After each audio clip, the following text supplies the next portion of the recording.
So anyway, thank you, Srini, for agreeing to talk with me. This is a discussion about part 2 of our article.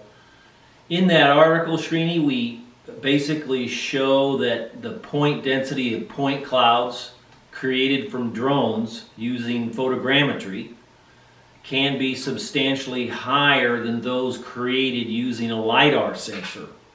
Was this a surprising result? Not really, because based on the literature review, depending upon the GSD or the ground sample distance of the imagery you are going to collect using the UAS, it is possible to have a denser point cloud, and in this case both with the fixed wing as well as with the Inspire VTOL equipment, the data has been collected at 2 different altitudes, one at the lower level, the other one at the higher level, and obviously the lower level data was having a GSD somewhere around 1.5 centimeter to 2 centimeter. So that has resulted in a bigger or a higher point density compared to the regular LiDAR point cloud collected using UAS or using the conventional LiDAR equipment. So if it wasn't a surprising result, why is it worth reporting? But we need to little dwell into the characteristics of the point cloud, and that is what the exercise we have done in the paper 2 or in the part 2 of this paper. Any LiDAR or any point cloud, there are a couple of parameters you need to be sure about. One is obviously the point density, that is the number of points per square meter. That is one of the important parameters. And then the second thing is, of course, the data void, in the sense what is the completeness of the coverage, whether you are getting the complete coverage of the entire project area. That is the second parameter. And of course the third, the most important parameter is obviously the accuracy, which of course it's a totally a different topic for discussion, which we are not going to touch here. So in this case, the point density, higher point density is expected. But we have to remember the difference between the point cloud obtained from an imagery and the point cloud obtained from a LiDAR sensor, because this is what we have covered in the part 1 of the paper, wherein the point cloud from the imagery does not have multiple returns. So in a thick vegetated areas or forestry areas, your point density may be more, but the number of points on the ground may be very less, and that will have a serious impact on creating the derivative products like grids, contours, or any other derivative products. So I think we need to understand the fundamental difference between the point cloud obtained from a point imagery and from a LiDAR sensor. That is what we have discussed heavily in part 1 of the paper. So to that extent, I think that exercise, whatever the explanation we have given in part 1 is being followed in part 2.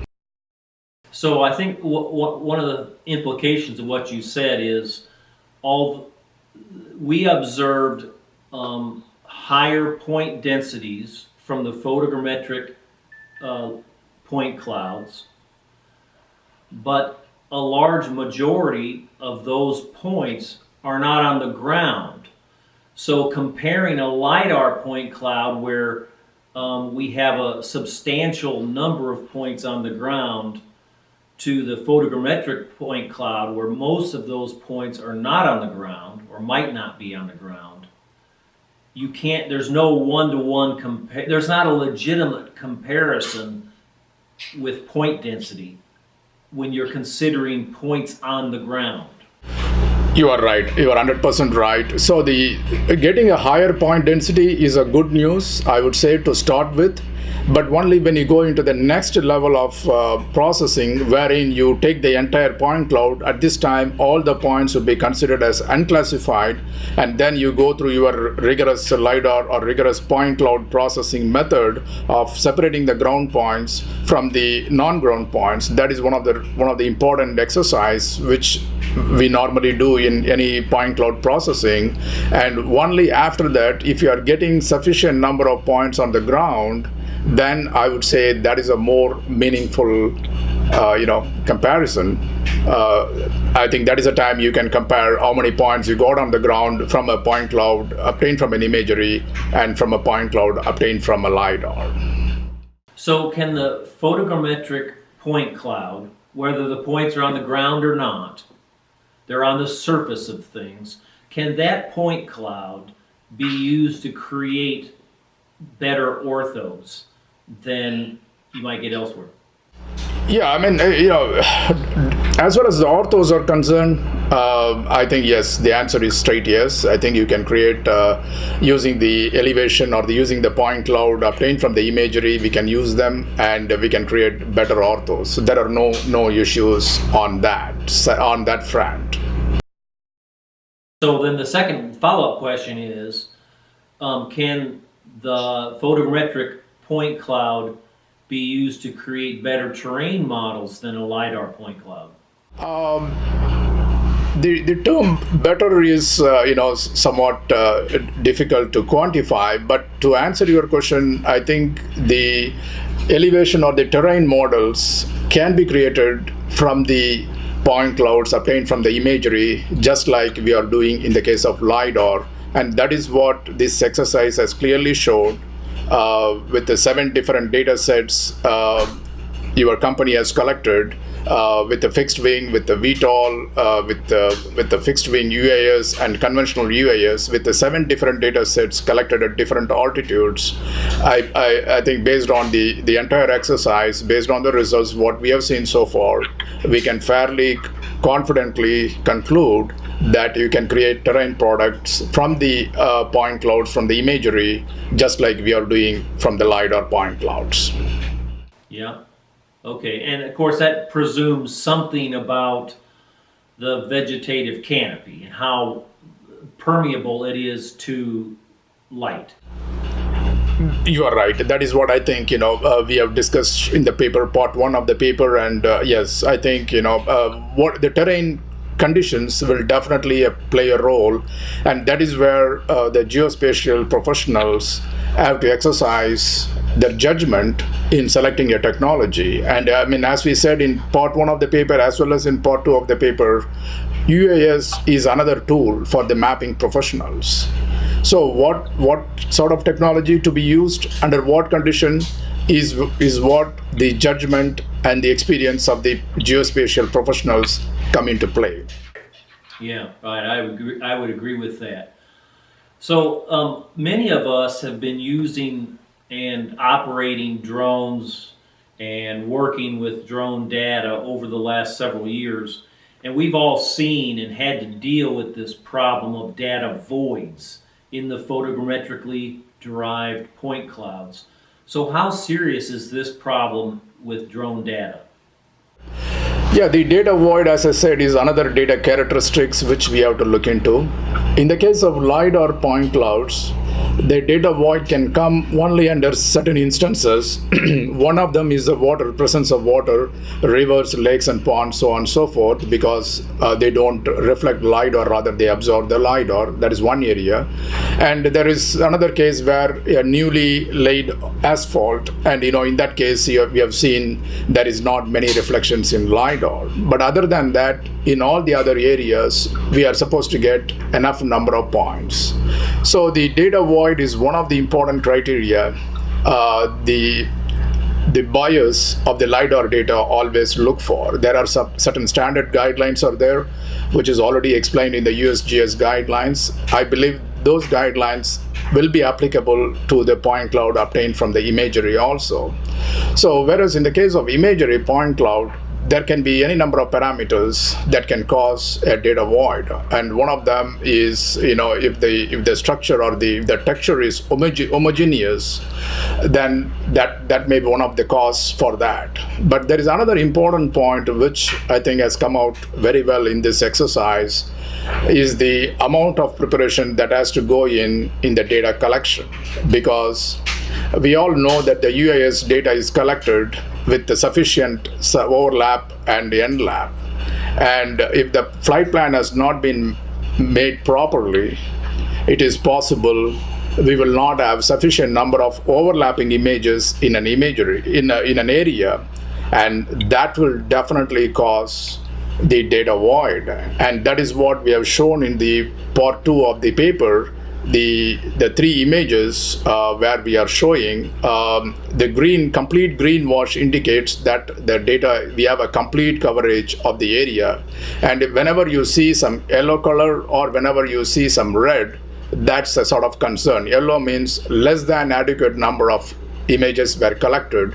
Red means there are no images covering that area. Obviously, when there is no image in an area, you are sure you are not going to get any point cloud in that area, and that will cause a data void. So in addition to the terrain conditions, one has to necessarily make enough precaution in making a very solid flight plan so that you collect the data in such a manner you have a complete 100% coverage of every inch of the area. So presuming that the flight plan is sufficient to guarantee good overlap between all the lines and photos,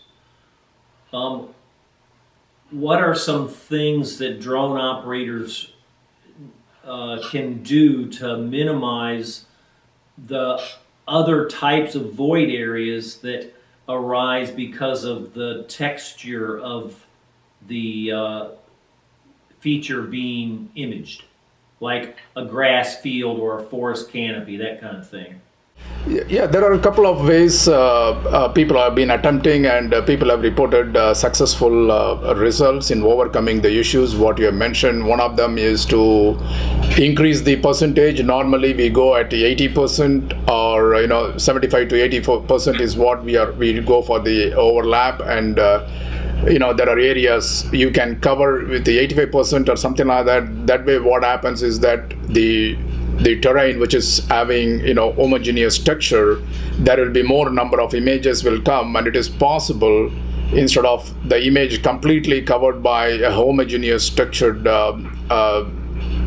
terrain, or an object, it is possible that you will have multiple things within the same image, thereby the possibility of either the SGM method or the SFM method can produce a point cloud in those areas. That is one way of resolving this issue. The other one, people have suggested to fly at a higher altitude. That is another thing people have suggested to take care of the terrain conditions or the homogeneous texture of the terrain. So those are all some of the methods, and I'm sure as the technology evolves, people will come up with the better methods to mitigate this issue.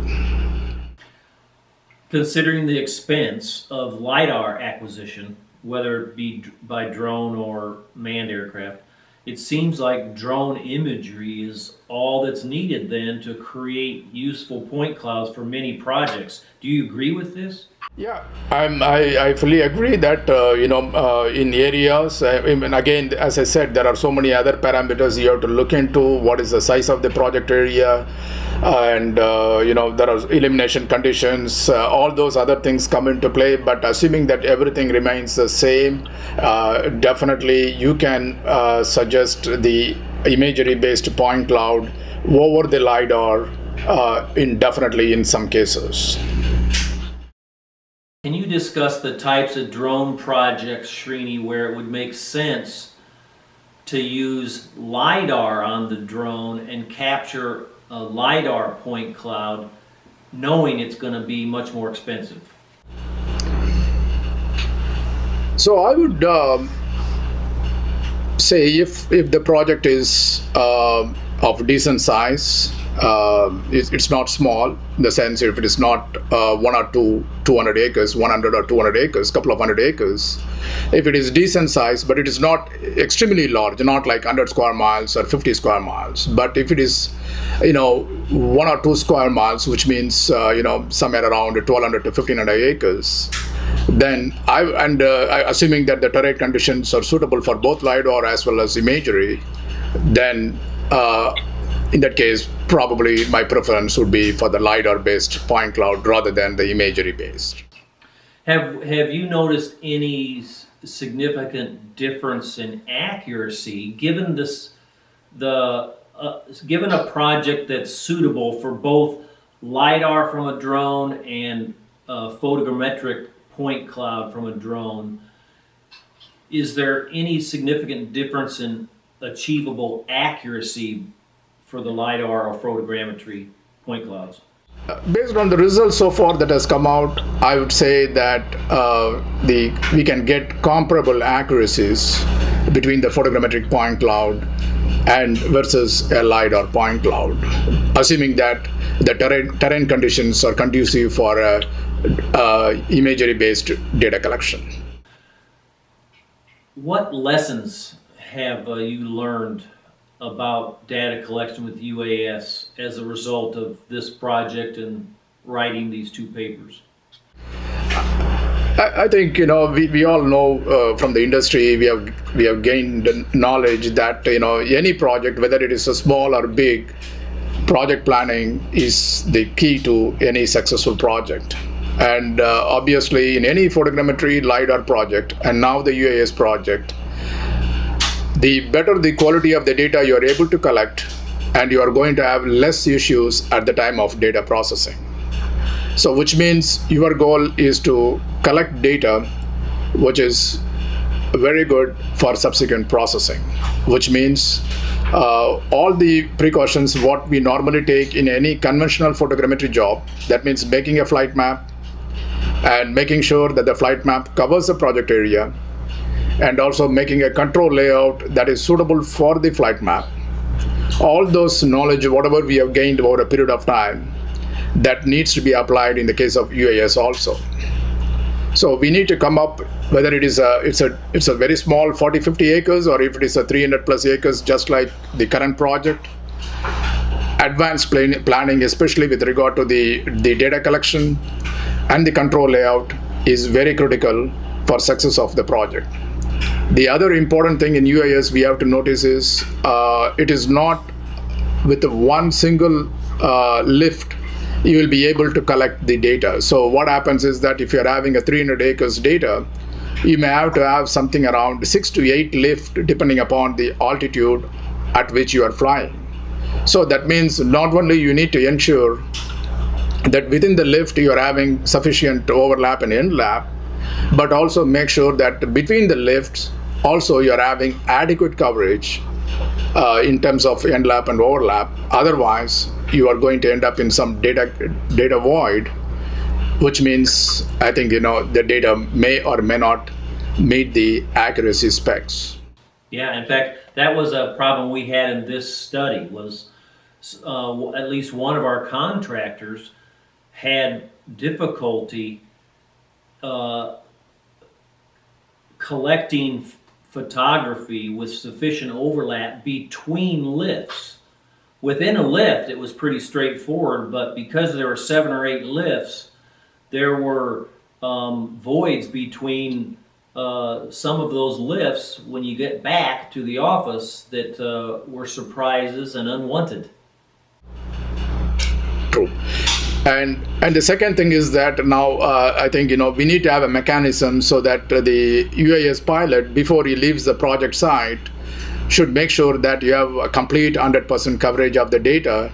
To that extent, he has to use whatever the tools that are available within the field itself to make sure that he has a complete coverage before he leaves the site. Otherwise, the pilot may have to go back to the site again, collect data, which means more money. Well, Srini, thank you very much for giving me your time for this interview, and we'll see you at the ILMF meeting in January.